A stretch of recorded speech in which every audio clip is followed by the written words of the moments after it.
This D-bag at a BBQ wouldn't stop insulting me and challenging me to a swim race. He didn't know I was on the Olympic team. I was flipping burgers at my girlfriend Harper's family barbecue when her sister showed up with her new boyfriend Craig, who immediately started telling everyone about the pool he'd just installed at his house since he was basically a professional swimmer. Harper squeezed my hand and whispered, "Wow, so impressive." She knew about my 4 years on the Olympic swim team, but I'd never mentioned it to her family since I didn't want to be that guy who peaked in college. Craig cornered me at the grill, beer in hand, and started going on about his swimming prowess. "I actually had to get kicked out of the club pool last month," he said loudly enough for everyone to hear. "The other swimmers complained to management that I was making them uncomfortable because I was so much faster. I mean, when you're lapping everyone twice, it gets embarrassing for them, you know?" He looked at me expectantly like I should be impressed. I nodded politely and kept flipping burgers while Harper rolled her eyes beside me. Craig looked me up and down, taking in my dad bod that had replaced my swimmer's build after 5 years of retirement. "You ever swim, Dylan?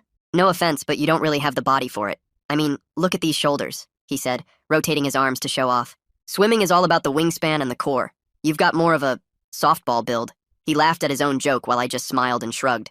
Harper's sister tried to change the subject, but Craig was just getting started. "It's not your fault, man. Black guys just aren't built for swimming. It's a scientific fact, something about bone density or muscle fibers. That's why you never see them in the Olympics."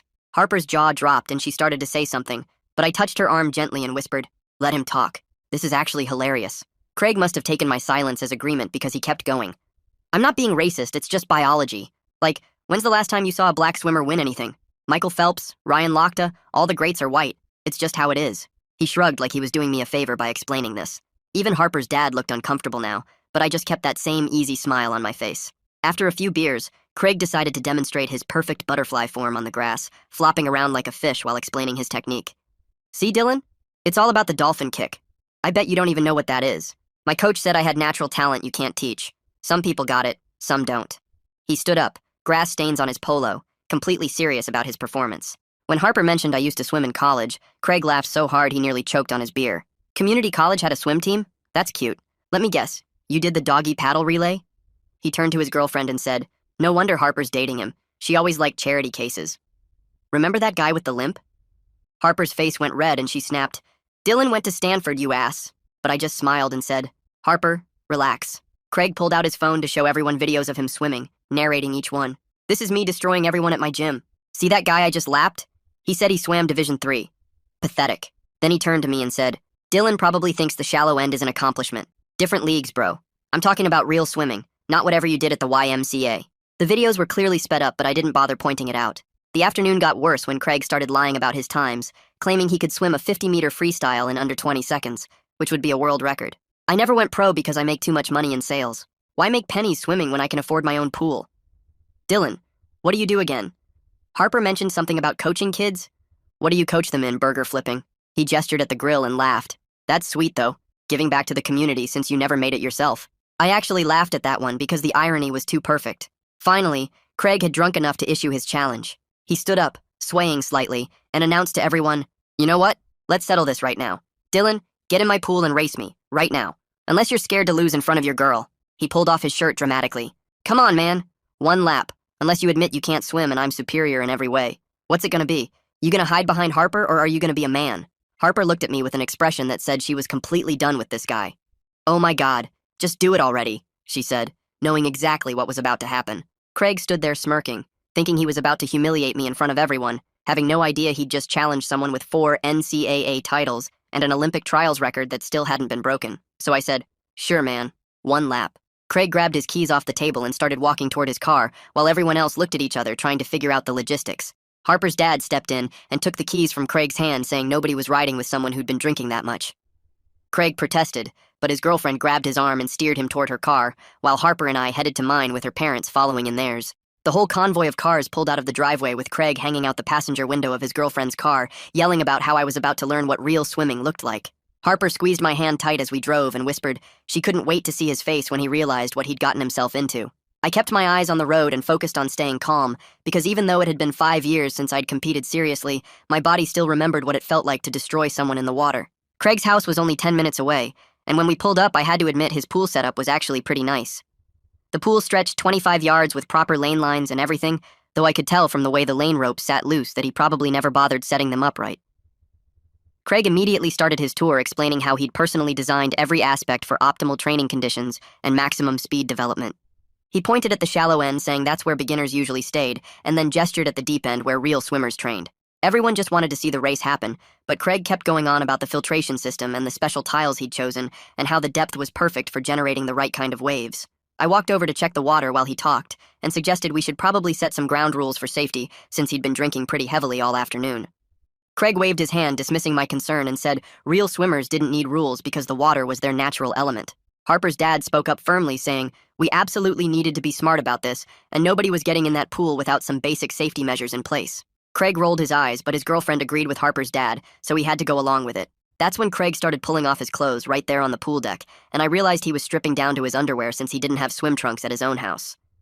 Everyone got real uncomfortable real fast, and Harper's sister finally convinced him to at least keep his shorts on, even though he complained they would create drag and slow him down. I mentioned we should probably have someone neutral time this to make sure it was fair for both of us, and Craig immediately scoffed, saying I was already making excuses before we even got started. Several people agreed it made sense to have an official timekeeper, though, and Harper's mom volunteered to use her phone's stopwatch since she didn't care who won. Craig started his warm-up routine, which consisted of aggressive arm swings that looked more like he was trying to fight invisible bees than prepare for swimming. He grunted loudly with each swing and kept checking to make sure everyone was watching his technique. Meanwhile, I quietly stretched my shoulders the way I'd done thousands of times before and dipped my hand in the water to check the temperature. Harper had her phone out filming everything and said loud enough for everyone to hear that she wanted to remember this moment forever. Craig heard that and flexed for the camera, saying she could use the video to show people what peak performance looked like. Harper's sister pulled me aside while Craig was distracted and apologized for his behavior, especially all the racist stuff he'd said earlier. Her face looked miserable, and I could tell she was realizing her boyfriend was about to embarrass himself in front of her whole family. I told her it wasn't her fault and that Craig seemed to have some issues he needed to work through, but she still looked like she wanted to disappear. Craig called me back over and started explaining the rules to me like I was a 5-year-old who'd never been in a pool before. He used his hands to show me that one lap meant down to the other end and back, and that we'd be doing freestyle, which meant any stroke I wanted as long as I didn't touch the bottom or the lane lines. I nodded along patiently, while Harper stood behind him, barely containing her laughter at how ridiculous this whole thing was. Craig kept going, explaining that we'd start in the water since he didn't have starting blocks, and that meant pushing off the wall when someone said go. More people from the BBQ started showing up to watch, and Craig immediately played to the crowd, saying he'd try not to lap me, but sometimes his competitive nature just took over. Someone mentioned they should probably have towels ready for afterward, and I appreciated that at least a few people were being practical about this whole situation. Craig kept posing and flexing for the growing audience, while I just stood there waiting for him to finish his show. Finally, we both got in the water at opposite ends of the pool to get ready for push starts, and the water was actually colder than I expected, which made my muscles tense up for a second. Craig immediately started complaining that the cold water was throwing off his rhythm, and his muscles weren't responding right, and maybe we should wait for it to warm up. Harper's dad said we were doing this now, or not at all, so Craig stopped complaining and got into position against the wall. I pushed off the wall in a slow practice start to show Craig what we were doing, my body remembering the motion even after 5 years away from competition. Craig watched me glide halfway across the pool before he tried his own practice start, which was basically him shoving off the wall with his feet while his arms flailed around randomly. He came up sputtering after 3 strokes and said he was just warming up and the real one would be different. Harper's dad stepped forward and offered to do the countdown for us since we needed someone neutral to call the start. Craig immediately demanded that we go on go instead of 3, because that's how real races work according to him. I nodded and agreed to whatever made him comfortable since it wouldn't change the outcome anyway. Harper grabbed my arm and pulled me to the side of the pool for a second, while Craig was adjusting his shorts. She asked if I was really okay doing this since Craig had been drinking and might try something stupid in the water. I told her I'd dealt with way worse at actual competitions, and one drunk guy wasn't going to be a problem. She squeezed my hand and went back to stand with her family, while Craig started doing more of his weird arm circles. Imani Wade, who was one of Harper's family friends, stepped forward with her phone and volunteered to time the race since she didn't know either of us that well. She positioned herself at what would be the finish line and pulled up the stopwatch app to get ready. Craig started arguing that we should do 50 yards, which meant down and back, but he nearly tripped just walking along the pool edge. Harper's dad and a few others immediately said 25 yards one way was enough given Craig's condition and the fact that his pool didn't have proper walls for turns. Craig grumbled about it giving me an advantage, but eventually agreed when his girlfriend told him to stop being difficult. That's when we heard someone calling from the fence, and this older guy named Ed Gilmore, who lived next door, came over asking what all the noise was about. When someone explained we were having a swimming race, Ed disappeared for a minute, then came back with an actual stopwatch from his garage. He said he used to time his grandson's swim meets and offered to help time as a completely neutral party since he didn't know either of us. Now we had 2 timekeepers, which made this whole thing feel more official than it needed to be. A couple of the teenagers started pulling pool toys and floating beer cans out of the lanes, while Craig and I took a few easy strokes to warm up. My warm-up was just smooth freestyle to get a feel for the water temperature and distance, while Craig's looked like he was trying to beat the water into submission. Every stroke sent huge splashes everywhere, and his legs kicked so wide that he almost hit the lane line with every movement. Harper's dad gathered everyone together and said he wanted this to stay respectful with no trash talk during the actual race. Harper's sister looked grateful that her dad was trying to keep things civil, even though Craig muttered something about not needing anyone to protect him. Then Craig started up again with his racist garbage, saying black people can't swim because of science and offering to give me a 5-second head start. Before I could respond, Imani shut him down hard with actual facts about Cullen Jones winning Olympic gold and Simone Manuel breaking records that stood for years. She told Craig his science was just ignorance, and maybe he should learn some actual history before opening his mouth.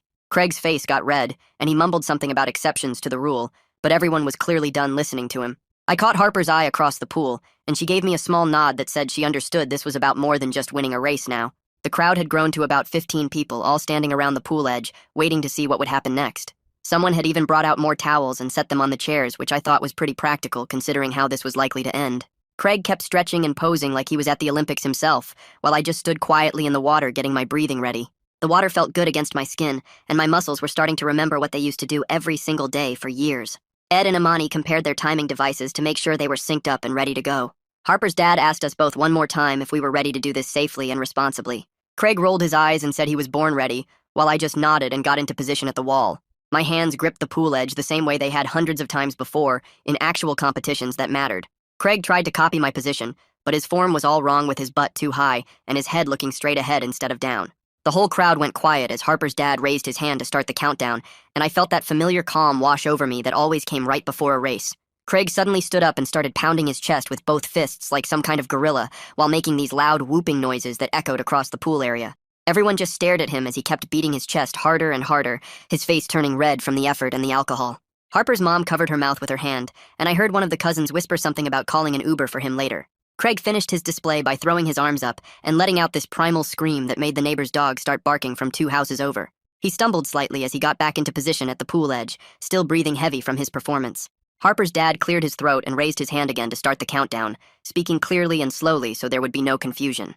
"On your marks," he said, and we both gripped the pool edge with our fingers curled under the lip.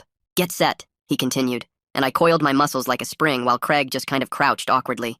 Harper's dad took a breath and started to say go, but Craig launched himself into the water before the word even left his mouth. Water exploded everywhere as Craig thrashed into the pool, while Ed immediately called out, "False start!" and waved his arms to stop everything. Craig came up sputtering and immediately started arguing that he definitely heard the word go, even though literally everyone else was shaking their heads. "The pressure got to me," Craig complained as he swam back to the wall, water streaming down his face. We reset our positions and Harper's dad made sure to speak even louder and clearer this time around. Craig kept fidgeting and adjusting his shorts while I just stayed perfectly still, waiting for the real start. "On your marks, get set, go!" Harper's dad called out, and this time we both pushed off clean and legal. My body remembered exactly what to do as I drove off the wall with my legs and stretched into my first stroke. The water felt perfect against my skin as I pulled through with my right arm, then my left, finding that rhythm I'd practiced thousands of times. Craig was already creating massive splashes next to me, his arms windmilling through the water like he was trying to fight off a swarm of bees. By my 5th stroke, my muscle memory had completely taken over, and I was gliding through the water like the past 5 years had never happened. I could hear the muffled cheers from above the water as I smoothly rotated my body with each stroke, my kick steady and controlled. Craig's splashing got louder and more desperate as I pulled ahead, his breathing getting ragged and gasping with every stroke attempt. I touched the wall with a smooth reach and stood up calmly while Craig was still struggling through the last 5 yards. He finally slapped the wall with both hands, gasping and wheezing like he'd just run a marathon instead of swimming 25 yards. Ed called out the times clearly for everyone to hear. Mine was actually pretty decent considering I hadn't trained in years, while Craig's was about what you'd expect from someone who could barely swim. Craig immediately grabbed the pool edge and started making excuses between gasps for air. "The beer threw off my balance," he wheezed, then added something about his stomach being too full from the burgers. He clutched his side dramatically and claimed he'd gotten a sudden cramp halfway through, which explained everything apparently. Before anyone could respond, Craig pushed off the wall and declared that freestyle wasn't his best stroke anyway. "Butterfly," he announced, still breathing heavy. "That's my signature stroke. Let's go again with butterfly." Harper's sister tried to grab his arm and tell him to stop, but he was already insisting that butterfly was where his true talent showed. Several people pointed out that butterfly while drunk could actually be dangerous, but Craig waved them off with water flying from his hands. Harper's dad suggested we should only go the width of the pool for safety if we were really doing butterfly. Craig complained that the shorter distance gave me an advantage somehow, but finally agreed when everyone insisted on safety first. We moved to the side of the pool where it was only about 15 feet across instead of the full 25-yard length. Craig kept trying to demonstrate his butterfly technique while standing in the water. his arms swinging wildly and hitting the water with loud slaps. I just waited quietly at the wall, knowing exactly how this was about to go down. Ed and Imani repositioned themselves at the opposite side with their timing devices, ready for the widthwise sprint. Harper's dad gave us another countdown, and we pushed off for the butterfly demonstration. I kept my form tight and controlled, my arms sweeping forward together while my legs did the dolphin kick I'd perfected years ago. Craig managed maybe 2 actual butterfly strokes before his coordination completely fell apart, and he started doing something that looked like a mix between doggy paddle and actually drowning. Water went everywhere as he thrashed and gasped, his arms moving at different times and his legs kicking randomly. I touched the far wall without even needing to take a breath while Craig was still flailing in the middle of the pool. He finally made it to the wall and clung to it with both hands, coughing and spitting out water. Craig's face was bright red as he started yelling that Ed must have messed up the timing somehow. Ed calmly read out both times again from his stopwatch and even showed Craig the display. Even Craig couldn't argue with a 12-second difference in a widthwise sprint that should have taken maybe 8 seconds total. Harper's sister finally lost it and grabbed Craig by the arm, pulling him away from the pool while water dripped everywhere. We could all hear her telling him he was embarrassing both himself and her in front of her entire family. Craig kept insisting the pool must be different dimensions than what he ordered, which made absolutely no sense to anyone listening. He tried to pull away from her to measure the pool, but she kept dragging him toward the chairs. Harper came over to me as I climbed out of the pool and grabbed the towel someone handed me. She whispered quickly that I shouldn't say anything about my Olympic background yet, because she wanted Craig to stew in his loss without having that excuse. I nodded and walked back over to where we'd left the grill area earlier, grabbing a cold beer from the cooler. Everyone else stayed by the pool discussing what had just happened, their voices carrying across the yard as Craig continued his complaints about pool dimensions and false starts. Craig stumbled back over to where I stood drying off with the towel, his face still red from both the exertion and embarrassment. He cleared his throat and said, "I swam pretty good for someone who never competed," which made everyone within earshot stop talking. I set down my beer and looked him straight in the eye. I told him calmly that his comments about black swimmers were racist and completely wrong. The whole group went dead quiet as I kept my voice steady and explained that claiming black people can't swim because of biology is ignorant. I mentioned that plenty of black swimmers have won Olympic medals and broken world records. Craig's mouth opened and closed like he wanted to argue, but couldn't find the words. Imani stepped forward from where she'd been timing and backed me up immediately. She suggested Craig should apologize for the racist garbage he'd been spewing, not just the trash talk about swimming. Harper's dad moved closer and crossed his arms, his voice firm when he said there wouldn't be any more comments like that at his house. He made it crystal clear to everyone that racism wasn't welcome here, period.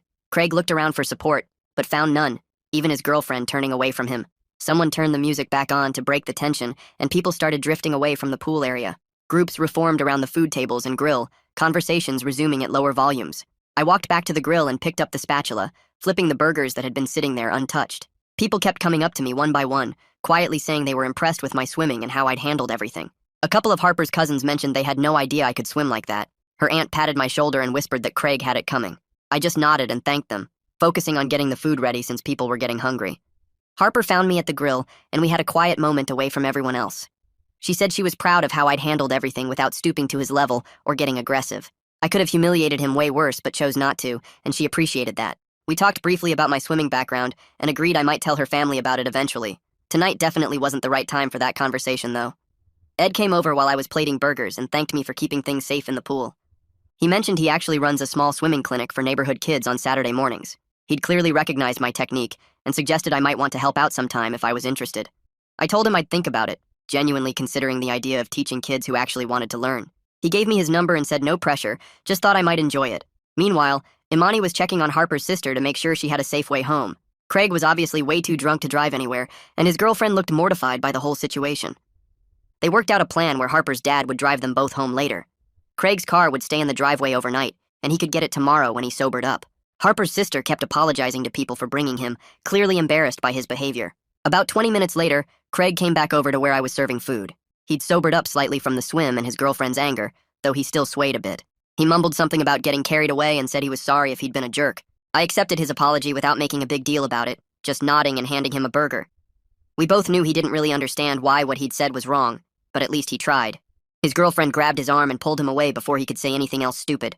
Later in the evening, some kids from the neighborhood who'd seen the race came over asking questions. They wanted to know about swimming techniques and how to go faster in the water. I gave them a few casual pointers about keeping their heads down and breathing to the side. I showed them how to cup their hands properly and explained about kicking from the hips, not the knees. They practiced the motions on the grass, and I corrected their form gently without mentioning my competitive background. One kid asked if I'd teach them sometime, and I said maybe, thinking about Ed's clinic. The party wound down as the sun started setting and people began heading home. Craig and Harper's sister left with Harper's dad driving. Craig slumped in the back seat looking miserable. Harper and I stayed to help clean up, collecting plates and cups while her mom packed up leftover food. Everyone kept bringing up the race, shaking their heads at Craig's behavior and complimenting my composure. Harper's mom hugged me and said I was welcome anytime, which meant a lot. The next morning, I woke up to a text from Ed about his swimming clinic. He sent details about the program he runs for kids who can't afford regular swim lessons. It meets every Saturday at the community center pool from 9 to 11. He said I could just stop by one session to check it out, no commitment necessary. I texted back that I'd come by next Saturday to see what it was about. Teaching kids who actually wanted to learn seemed like it might be rewarding. Later that afternoon, Harper's dad sent me a message that surprised me. He thanked me for handling Craig with class and not escalating the situation when I easily could have. He said he was always impressed by people who didn't need to brag about their abilities. He mentioned that Harper seemed happy with me, and that meant something to him. We ended up texting back and forth about swimming and sports in general, developing a better rapport than we'd had before. 3 days later, Harper's sister sent me a long text while I was at work, saying she and Craig were taking some space after what happened at the BBQ. She explained that seeing him act that way opened her eyes to other stuff she'd been ignoring, and they needed to figure things out. I texted back that she didn't need to apologize for anything, and that I hoped things worked out however was best for her. Harper told me later that her sister was really torn because Craig kept saying he was just drunk and competitive, but she couldn't forget the racist stuff he said. 2 weeks passed before the next family dinner at Harper's parents' house, and I noticed Craig's usual spot at the table stayed empty. Harper's mom served the pot roast, and then asked me about my swimming background since everyone kept talking about the race. I took a sip of water and mentioned I swam at Stanford for 4 years and had some good races there. Her dad nodded and said that explained a lot about my form in the pool. I left it at that and changed the subject to Harper's new project at work. The whole family seemed satisfied with that simple answer, and nobody pushed for more details, which I appreciated. That same week, I found myself driving past the community center and decided to stop in and check out their pool hours. The chlorine smell hit me as soon as I walked through the doors, and something about it made me smile. I signed up for a monthly pass right there and started going 3 mornings a week before work. The first time back in the water felt strange after 5 years away, but my body remembered the motions. I wasn't trying to hit any times or train for anything specific, just moving through the water at whatever pace felt good. Other early morning swimmers would nod hello, and we'd share lanes without any drama or competition. The lifeguard mentioned my stroke looked professional, and I just said thanks and kept swimming. Those morning swims became my favorite part of the day, where I could just exist in the water without any pressure. A month later, Harper's family had another barbecue, and someone had printed out pool rules and taped them to the fence as a joke. The list included stuff like no racing under the influence and no biology lessons required, and everyone got a good laugh out of it. Harper's dad started calling me Coach when I walked in, and pretty soon everyone picked it up as a friendly nickname. I manned the grill again and noticed Harper's sister showed up alone looking more relaxed than she had in months. She came over to thank me for being cool about everything and mentioned she and Craig had officially broken up the week before. The afternoon went smooth with kids splashing in the pool and adults sitting around talking about normal stuff. Nobody brought up swimming or racing, and I was perfectly happy keeping my Olympic background to myself for now. Well, folks, that's all from me today. Thanks for letting me toss in my clever little observations along the way. Until we meet again, stay sharp. If you made it to the end, drop a comment. I love reading all your comments.